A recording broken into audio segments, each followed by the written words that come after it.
low-income families of color. A couple of things that I wanted to tell y'all before we get started. My name is Martin, and I'm a professor at PSU, all right? And someone told me, thank you, appreciate that. And they told me, oh no, you shouldn't get involved. No, you shouldn't get involved. Well, my daughter goes to the center. I'm speaking as a parent. I'm angry as a parent right now. I am angry as a parent of a child who goes to the center, who has been served by the center for almost a year. And so I want to let y'all know that there has been some insights, people telling me you should not speak. Oh no, this is activism. For me, it's not activism. For me, it's about accountability. That's what it is. It's about accountability. It's not about activism. No, don't get it twisted. It's not about activism. It's about accountability. That's what it's about. All right? They are straight up lying to the PSU community. And people are believing those lies. People are believing the lies. And so, before I pass the mic, I wanted to address something else. All right? I wanted to address some of the statements that have been made. Okay? Some of the statements have been made. Some people approach me and they say, oh, did you know that the center is going to remain open? Did you know that it's going to remain open? What else are they going to do with the space? They ain't going to make another Starbucks there. Of course they're going to keep it open. But the problem is not that they're going to shut down. It's not that they're going to remove the space. The problem is that the space is no longer going to have the soul and spirit. That's the problem. They just say it's not going to get shut down. It's just going to get reorganized. But guess what happens? The autonomy of the center will no longer be there. The fact that Kim Allen has been at PSU for 25 years, y'all. 25 years, she was not consulted. She was not told anything. She was told something about like 2 weeks before, and then all of a sudden they told her, don't tell your staff, it should be good. It's gonna be a smooth transition. Woo, that's not transparent, y'all. The community needs to know. Here's another thing that I wanted to tell y'all. Let me look at my little script.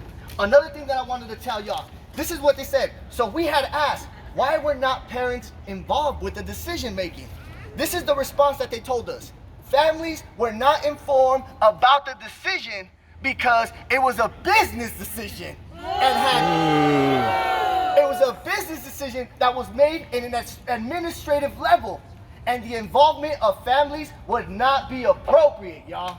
They said that the involvement of families would not be appropriate for a decision that impacts the family. Oh my, I cannot believe that. Like, I don't know who the publicist is, but they approve some things that are ridiculous, okay?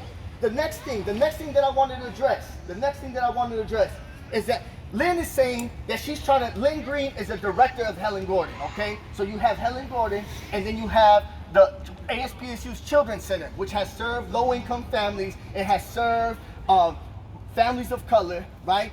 Veteran families. There are veteran families there. Let's not get it twisted, right?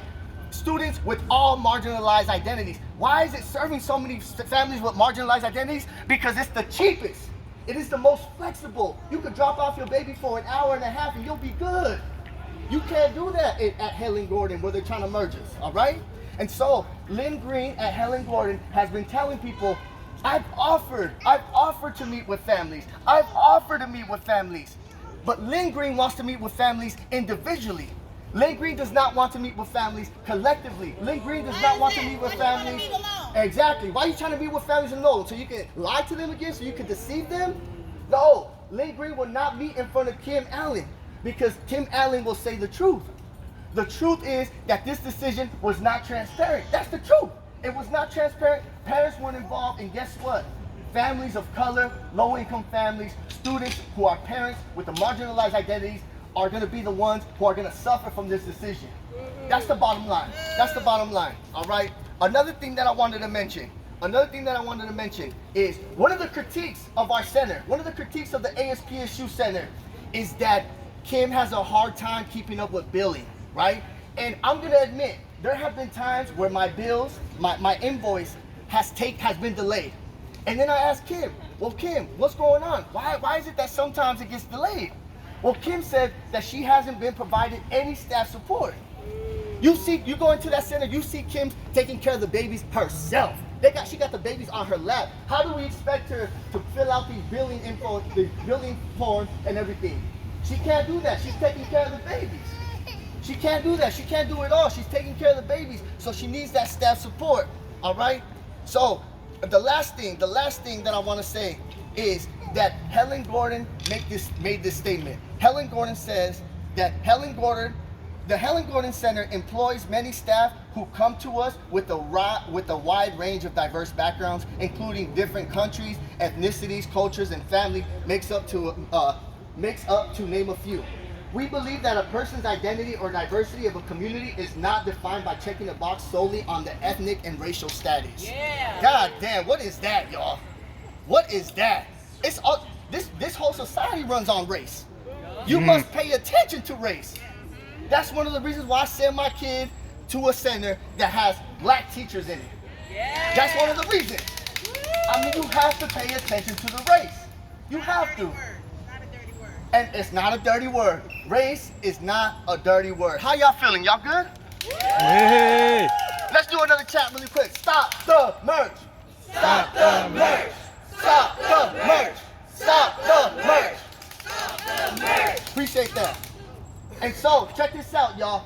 Some people saying, well, you as a professor, you shouldn't really get involved because you're personally gaining from this, right? Like, the reason why you're advocating for this is because of your daughter.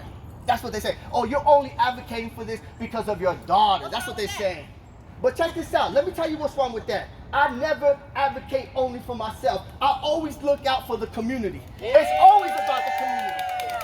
Had I only been advocating for my daughter, I would have signed the paperwork already. Why? Because they said I'm going to pay the same prices. That's what they told us. They're trying to buy out the families. That's what they're trying to do. They said, why are you worried about? Why are you yelling? Why are you angry? You're going to pay the same prices. You're going to get the flexibility. But guess what? It's not about me. It's not about me. It's about the future students who I'm going to serve. The future students who are paying. That's who it's about. It ain't about us. It's about future generations. And so that's one of the biggest deceiving statements that have been made by Helen Gordon. It's all about deceiving the public, but it's okay. We're controlling the narrative. Don't worry about it. We got the narrative, all right? And so I think that it's very, very important that we historicize the center. People forget about the history of the center. But the great thing about today is that we have one of the founders